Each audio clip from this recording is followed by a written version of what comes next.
How can Cameroon hold a presidential vote when many children cannot even go to school? The West African nation is due to elect a president in 1 month's time, yet classrooms in English-speaking areas stayed shut on the official start of term. Going to school in Cameroon can cost you your life, where anglophone separatists have ordered the population to stay at home and observe a boycott. They have also told people not to travel, open their shops, go to work or drive.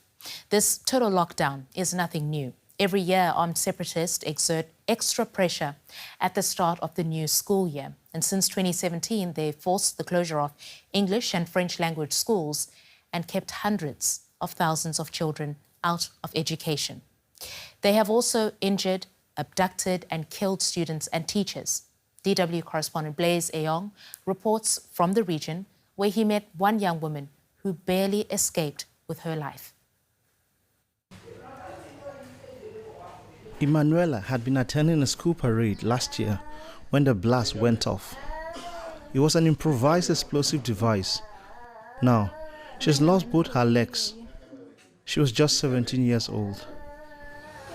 We stand and we were just watching how they were making the activities, and we just find ourselves down.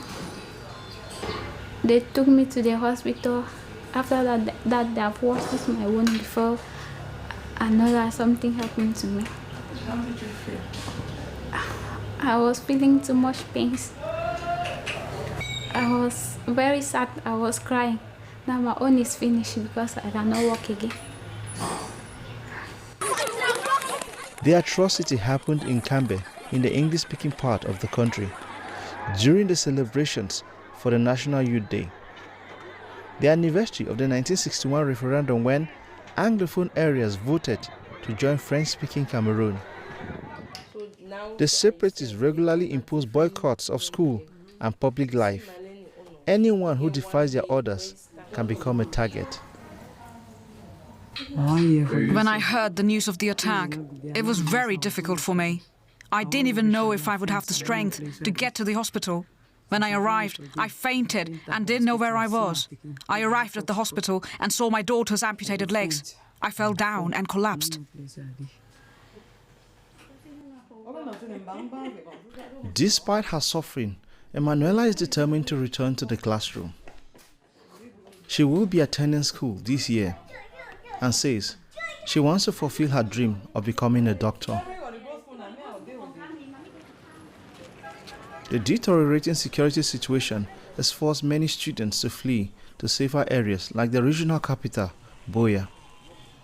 But even here, schools protected by troops standing guard at the entrance don't open during the boycotts. And the influx of students here means classrooms often have more pupils than they can accommodate. About 2,000 schools remain closed in the English-speaking regions of Cameroon. According to a UN report published in May, this has left over 223,000 children without access to education. We traveled to Moyoka in the countryside, about 30 kilometers out of Buea, where education has been worse hit by the conflict. A teacher from a local school agreed to speak to us as long as we protect his identity. You are teaching in class and you suddenly hear gunshots, and you and your students lie down not knowing who is shooting who, and you wait till it subsides and all of you find your way back home, hoping that the following week things could get normal and so on. So it's really very dangerous. You know, each day I go to work preparing my mind, like I never come back, because sometimes you're on your way to work and you don't know that there are gunshots ahead. Unfortunately, a colleague just sent you a message and tells you not to come because there's danger ahead. As attacks like this continue, local authorities insist the violence must be stopped. We have realized that this crisis is not helping us. It's time for us to come back like mature people in the spirit of love and understanding, for us to send back our children inside the classrooms. The government has tried sending troops to the region to stop the violence and implementing an amnesty program for separatists to lay down their arms and surrender. But here in Moyoka, the technical high school has been abandoned for years, and not a single government-run school is open here. My first guest today is Noella Ngunyam. She leads a feminist initiative dedicated to empowering women and girls displaced by the anglophone crisis. She joins me now from Yaoundé. Welcome to DW News Africa, Noella. We have just seen Emanuela. She lost both her legs when separatists attacked a school parade she was attending. This is just one story. But give us a sense of how the school system has been impacted by the separatists and how children have particularly been affected.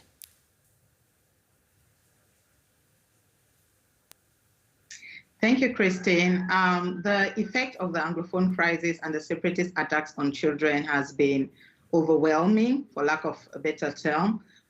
You saw Emanuela's case. She was one of the victims in an attack, and in that same attack, another young girl, her name is Cherish Lenyu, may her soul rest in peace. She's of late, she was 16 years old. She lost her life in that attack. So not to talk of loss of lives again, but you already see the effects, something like mental health and trauma. Most of these children, it's something they're going to have to live with, if intervention is not done.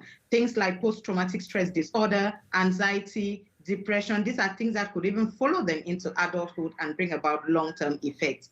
There is also, just the loss of schooling, missed years of formal schooling. A lot of children have seen themselves losing 5+ years. They are not able to continue their education. Even in the host cities that they move to when, they are displaced, it is very hard for them to resume school because there's a strong battle between fighting for survival and fighting to continue your education. And the question boils down to, do I have to fight for food to eat, or do I have to fight to get back into a classroom? Not to talk of the exploitation of children, because economically dependent families, for example, those displaced by the crisis in host cities like Yaoundé, Douala, most of them, they send out children into markets, into streets to sell. The children have to go and do cheap, unpaid labor. Most of the young girls, they find themselves working as housemaids, in terrible, horrific conditions just to make sure that they and their families, they can have something to eat. And for young girls and women particularly, it's very devastating because they have to find themselves getting into early and unwanted marriages. I remember one of the girls we worked with, her concern to me was every day she has to wake up and she has to tell herself that no matter what, she has to avoid getting into that unwanted marriage because that's the only way to get food to eat. Not to talk of the increase in gender-based violence, not to talk of technology-facilitated gender-based violence, because a lot of predators online come to them and promise them school, they promise them food, promise them shelter, and then these girls find themselves engaging in things that are not very healthy just because they want to ensure their survival. And all of this culminates into generational poverty trap. These girls have to find themselves living like this, and it's horrific.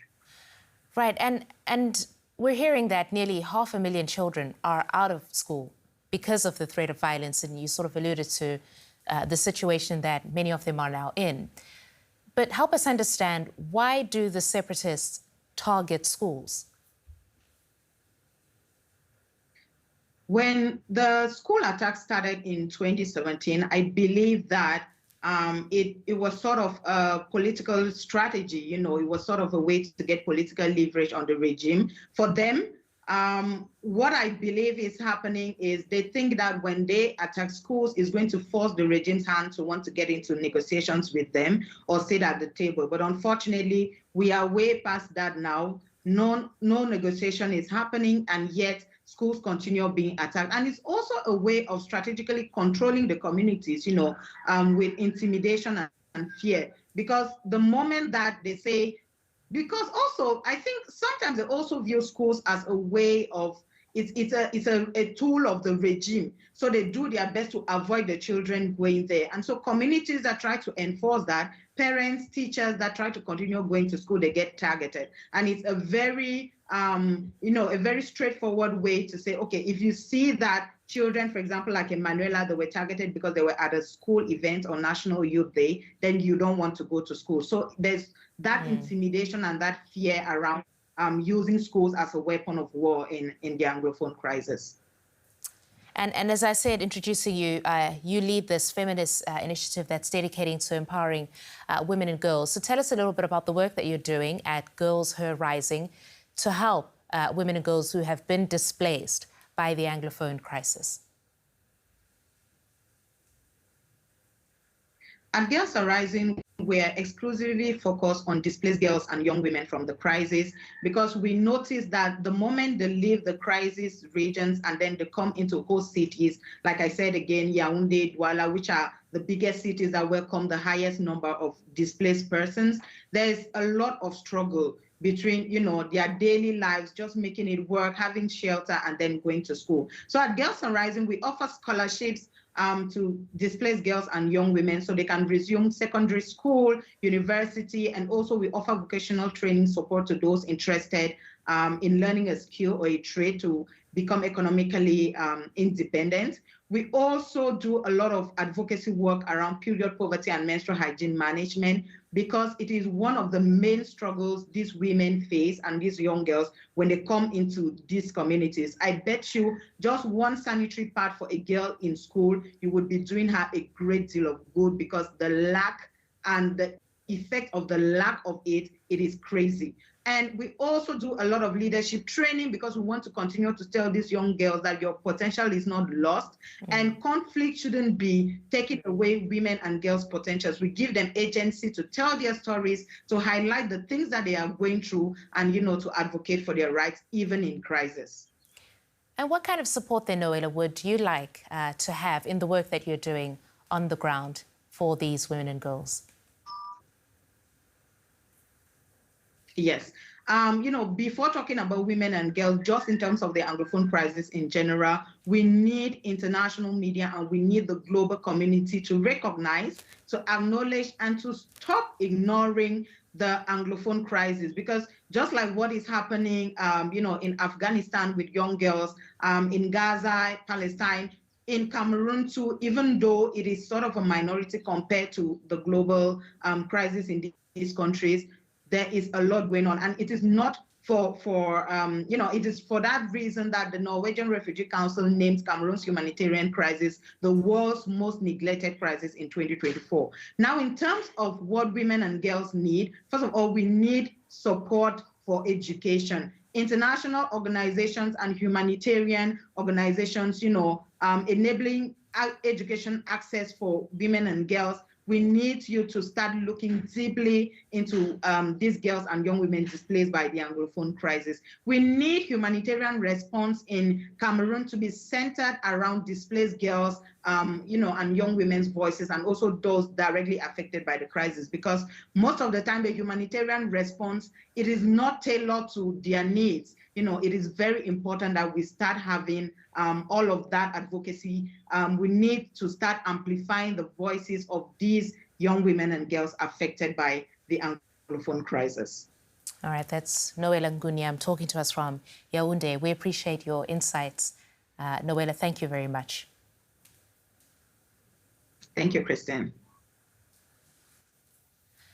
The reason why Cameroon is divided by a language barrier is colonial history. First colonized by Germany, that territory was divided up after the First World War. In 1919, Britain took the western regions, which came to speak English, and France took the eastern regions, which then spoke French. Now, after Cameroon became independent in 1960, the English-speaking areas voted in a referendum to become part of the Federal Republic of Cameroon. And I am now joined by Richard Ndifo. He is a civil society activist and an official in one of the main opposition parties in Cameroon, the Social Democratic Front. He joins me now from Boya. Welcome to DW News Africa, Richard. It's been almost 10 years of the Anglophone crisis. Why has the government failed to deal with the separatists in Anglophone Cameroon? Yeah, thank you so much. For the past 7 years, the separatists have been depriving the children of the northwest and southwest region of Cameroon from education. Usually every day when schools start, or every year when school starts in other region, in other part of the country, the children of the northwest and southwest regions have to stay for about 2 weeks without school because there is a total shutdown in these two regions. This year, it is particularly dangerous because it has to do with the elections that is coming up in a few weeks or so. And just to that question again, as to why the government's failing to quell this separatist rebellion that is disrupting education for children in the region.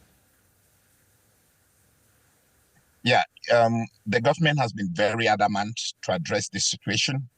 They have been to the government. If you ask them, they will claim that the issue of the Northwest and Southwest has been done and dusted with. To them, they believe the grand national dialogue that they held, they have resolved the problem in their minds, and they feel that the separatists are just some terrorists, and that needs to be dealt with in that direction. So, as far as the government is concerned, the issue of the crisis, the grievances of the anglophones have been addressed, and what is going on right now is just terrorism on the part of the separatists.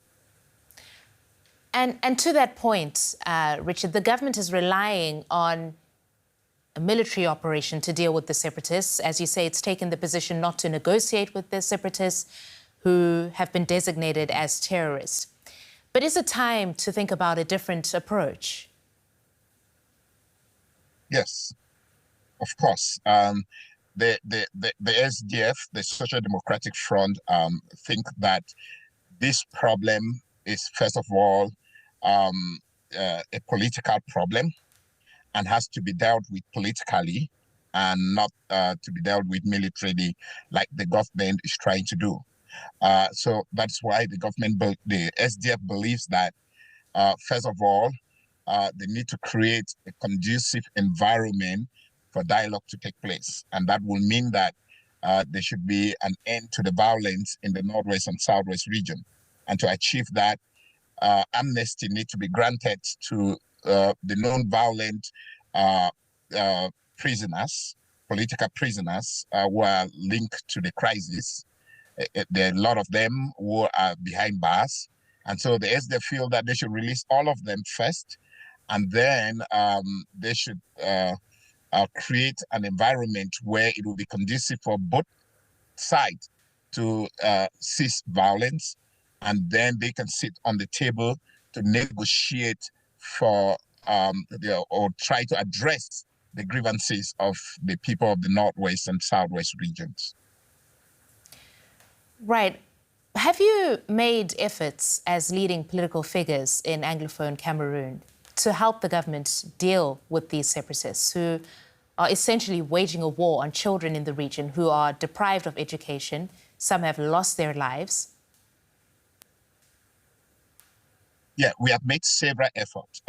When the former national chairman of blessed memory, when the crisis just started, he tried to speak with the separatists who were not very collaborative. They were not willing to listen because to them, they feel like the SDF is taking a very diplomatic approach. To them, they wanted a violent approach. And so the SDF also reached out to the President of the Republic, to the head of state. The national chairman went right to the Unity Palace and tried to talk to the President of the Republic, tried to make him see reason why he should sit on the table with the separatists, to no avail. They went further to meet with some diplomatic missions in Cameroon to try to talk to them and get them to put pressure to bear on the government to sit on the table with the separatists. Yet it is becoming very, very difficult. But why should the both president sides to even agree Yeah, I mean, I take your point, but why should the president be forced to sit at a table with people who are effectively committing terrorism?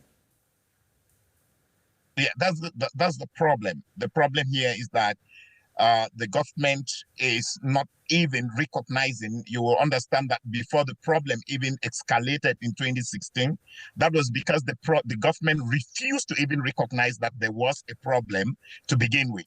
So they had categorically refused that there is no anglophone problem, and so refused to address the problem since, because this is not an issue. It may have started in 2016, but this is an issue that started way back since 1982. And since then, the government has been using the tactic of intimidation and trying to suppress the idea and trying to even deny that the problem even existed. And so when the issue came up in 2016, the government tried to turn it around and try to make it look like it was just an issue of teachers' grievances and lawyers' grievances, and they are refusing to address the root causes of the problem. And so that is where it is, before you even start admitting or start accepting to sit on the table, you have to first of all start by admitting that there is a problem. But that is what the and the separatists are a big part of that problem, and they seem to be getting a bit of a free pass here. The issue is that these people are waging terror, at least according to the government, and they bear some responsibility for this. And it just sounds to me that everybody is playing politics and all the blame is going to the government in Yaoundé. But these terrorists should not be getting a free pass. No, absolutely not. Absolutely not. The simple fact that they are using the education of children to for a political bit, that is in itself a serious problem. And they shouldn't be awarded with getting amnesty or any sort of presidential favors for that. Of course, and that is why the SDF is not talking about giving a blanket amnesty. We are not talking about giving a blanket amnesty to everybody. If you look at those who are in prison, we have people who are violent criminals, people who are involved in violence who are in prison. But in addition to those people, there are people who committed no crime, people who were simply caught along the street because they didn't have ID cards, children who were beaten up, who were the military stormed their student residential areas and carried them away and locked them up. So there are many of those kind of people, and those are the people we call the non-violent political criminals, political prisoners who have been locked up in Yaoundé. So our call is for those people who merely peacefully voiced out their grievances, who were arrested and locked up, to be released. We are not asking for a blanket pass for everybody who was arrested and locked up. Yeah. And should you also not be calling for the government to do more in terms of dealing with the separatists? I'm just trying to understand why the emphasis is not on an effort to really get this separatist violence to stop so that education can resume, so the children of Cameroon in the English-speaking parts of that country can have their futures back. The thing is, irrespective of what the grievances are, children's education are a priority, and they should never, at any circumstance, be used as a bait, a political bait. And so, therefore, what the separatists are doing is not right, and we do not support that. We do not condone that. At the same time, we are calling on the government to address the issue, the fundamental issues that is causing this crisis to continue, which the government is not willing to do so. And at this point, we believe that the only way for this to come to an end is for the government to be voted out of office. Because if there is no way, for 7 years now, the government has remained adamant. They have, first of all, refused to agree that there is a problem. They refused to admit. And then they carried out some kind of a charade that they call a grand national dialogue, which, of course, was what many people call a monologue. And to them, after that, what they call national dialogue That has been the issue. The issue has been trashed. And so they don't want to even go back to it. And so there is no way relying on this same government to address a problem that they caused it in the first place. Right. So that is why we believe that it is in the interest of the country for this government to give way for a new government to address the issue. And on that point, we're just weeks ahead of a presidential election. Now, if the people in Anglophone Cameroon can't send their children to school, I mean, do they have any chance of being able to cast a vote and it actually being counted? That's a very critical question there. I met a parent who asked me that if my child cannot freely go to school, I don't see how I can freely go to the polling station to vote. And that is a critical issue. For the past years, the separatists have been using threats to prevent people from going out to vote. And so because of their threats, opposition party members cannot go out to vote. Election observers cannot freely move out to observe the election. And so they give a free pass to the CPDM, who now use that as an opportunity to rig the election, stuff ballot boxes with ballot papers, and claim that they actually won in these two regions. What the separatists are doing, obstructing elections, is actually counterproductive, because they are giving a free pass to the regime to win the election, because they are the only ones who have what it takes in such circumstance to go out during election day. All right, that is Richard Ndifo speaking to us. They're from Cameroon, where the country is weeks ahead of an election. We thank you so much for your time, sir. Thank you.